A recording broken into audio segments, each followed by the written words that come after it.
Are you looking for the best way to store your Jeep soft top windows? Stay tuned to find out more.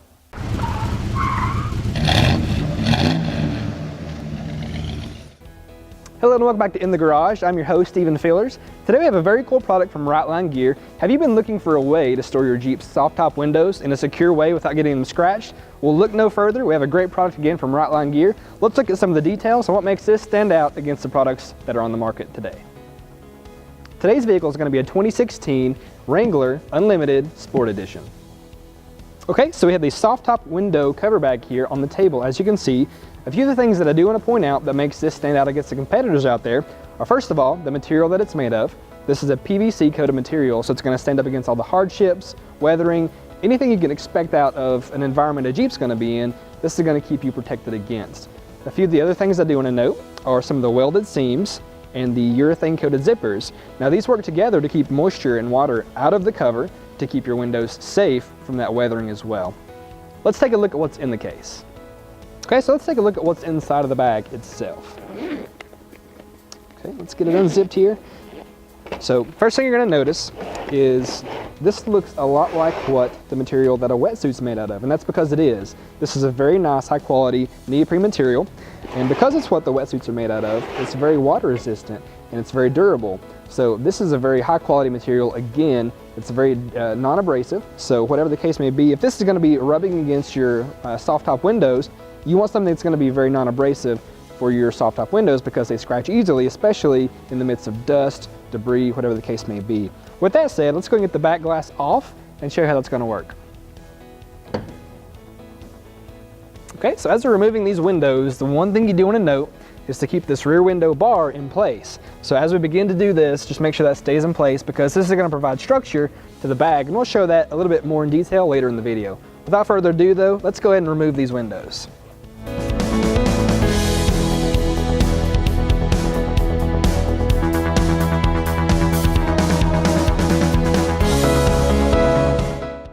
All right, so as you can see, we've removed the side windows and the rear window here from the Jeep, and we're going to put these in the neoprene cover here, the neoprene sleeve. So all we're going to do, this is one of the side windows, we've already got one loaded in there. What we're going to do is lift up part of the sleeve, and do this one at a time, by the way. It just makes your life a lot easier.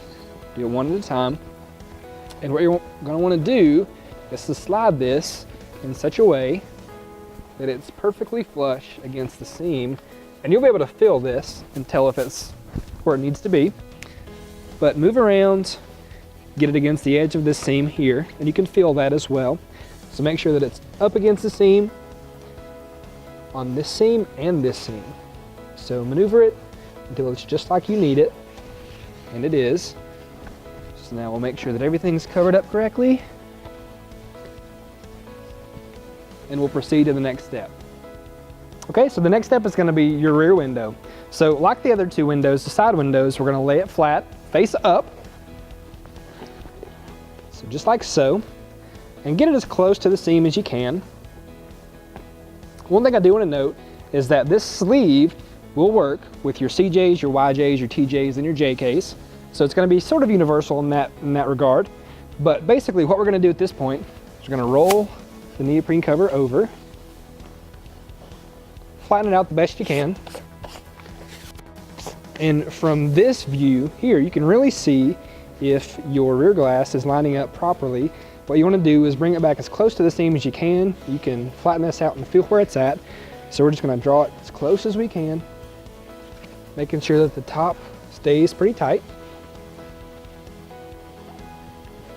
Okay, once you're satisfied with that, you're going to try to grab from the center here. Now at the center, if you're doing this alone, you're going to want to grab from the center and roll from the center, just like so. And you're going to want to keep the right and left sides pretty tight as well as you do this.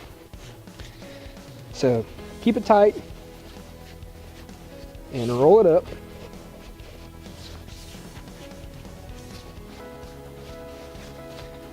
Just like so. Okay, and the next step is to clasp them shut. Again, you want to keep it pretty tight. So I'm actually going to shorten these out a little bit. Make sure it's very tight. Okay. All right. So once you've done that, once everything's tightened down, we're gonna put it in the bag. So let's see if it fits and we'll be good to go. Okay, so now that we have the windows in the bag and everything is in place, let's go and talk about mounting options. So one of the things that you're gonna wanna do first is just lay it in the general area that you wanna mount it. So we're just gonna put it in the back here. And this gives us just a better perspective on where we wanna put it. Two things to note when you're doing this mounting job is that you don't wanna obstruct your view. So you don't want it too high on your bars. So here, that may obstruct your view a little bit, but you also don't want to put it too low because that can restrict access to your cargo area. So you want to find that happy medium on the bar. And we're going to show you where we put it in just a second. So what works best for us? We found that if you want to get the optimum distance between your obstruction of view and the cargo access, it's typically a good idea to line this up with the top of the spare tire because that's obstructing the view anyway. So it may be just a good idea to line it up just about that same height. So we're going to go up probably about right there. So keep that in mind. I'm gonna lay this back down and I'm gonna come around the side so I can actually do this. And take our straps and then pull it up. If you pull too hard, you may lose your balance on that side. So just be cautious of that. We're gonna come around, get it about where we want it. That looks about right. So there is a little bit of a balancing act involved in this, but it's not too bad. So once you get it snapped in, you can then tighten it to make sure it's a good fit and that it's not going to move anywhere. It's about good. And this one's a lot easier because that side's already attached. It's going to be level. So we can attach it much more easily. And the key though is to make sure that you've got it nice and level before you make your strap. Looks good to me. So let's go ahead, proceed, tighten it as needed. Conceal the strap here and take a step back, level it up as you need to.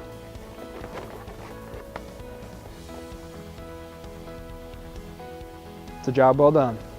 Okay, so let's talk about an alternative mounting option. So before we mounted it lower on the bar, but as you can see, if we have our top down, it's impossible to mount it there any longer. So what we're gonna do, we're gonna mount it to the top of the Jeep instead. And this has a distinct advantage of being completely out of the way of anything else. So it's not going to obstruct your cargo access, anything like that. It's completely out of sight, out of mind. And also, there's one thing that you want to note is that when we did pull the rear window off and rolled it up in the bag, we kept the bar into the rear window. What does that allow us to do? So if you're going down the highway or the interstate, you're going to get some wind, of course, and that's going to blow in this bag. And without that bar in the bag, you're going to have some bending and some sagging, and that's not any good. So having that bar in there adds us another level of sturdiness. It's going to stay a little more in shape and in put, which is going to be expected and it's really what you need on the road. So guys, that's just another great mounting alternative thanks to Rightline gear. Okay, now that you've seen the exterior mounting options along the roll bar, let's look at the interior mounting options on the headrests. So we'll just feed it through kind of like we did before. And then what we're going to do is just maneuver this in a way that you have pretty good access to it. I'm going to get in the back seat and lift it to where I can really access it and then start. So there's two sets of straps. You have the external straps for the roll bar, then you have the internal straps that are good for the headrest. They're a little bit longer just for that reason. So get some pretty good leverage first, like I just did there. And then once you have one strap, the other one's going to be a lot easier. So let's now go to the passenger side and do the same thing. And if you want to keep this a little bit loose just for now, so you can at least get the strap done, you can, then you can tighten it later. So now they're done, I'll just tighten it up, get it where I want it, and that's all there is to it. Again, out of sight, out of mind. So for sake of argument, let's say you have a 2-door Jeep. In this case, we have a 4-door, but for sake of argument, let's go ahead and install these on the passenger side and the driver's side seats as well. So, just like the rear seats, super easy. All you're gonna do is get into a position where you can lift it, especially if you're doing this as a single man job. For here, this works for me. So I'm just gonna get one lined up pretty well. Give yourself some extra space to work with. Just makes your life a lot easier up front. And you can tighten it as you need to. Just like that. Once you have one side done, again, the other side is much easier. And then tighten it as you need it. And again, there isn't a little elastic strap here along the, as you can see there, and you can just feed this extra line in as many times as you need to minimize the effect that has on your neck especially. So as you can see, 2 mounting configurations, out of sight, out of mind. I'm not gonna get in any way, shape or form in the way of your cargo or anything like that. Okay, so you've seen the Rightline gear, soft top window storage bags. It's many configurations along the roll bar and behind the headrests in the back seat and the front seat configurations. And you've also heard about the applications that they fit, from the CJs, the YJs, the TJs, and the JKs. And guys, the major goal behind this product that Rightline is solving is the fact that they want to make it easier to remove those side windows and rear windows. So it's easier to do, it's less of a pain, and to keep those protected from any kind of dust, scratches, things like that. So you're going to want to do that. You're going to want to take those off. You're going to want to have fun with your Jeep, which is the whole purpose of having a Jeep in the first place. You want to have fun. And they're redeeming that quality with this product itself. And if you want to know more about this product, including a description or a part number, check below in the description to find that information, as well as a dealer locator, so you can find this product at a dealer near you. Thanks again for tuning in. This has been Total Truck Centers in the Garage.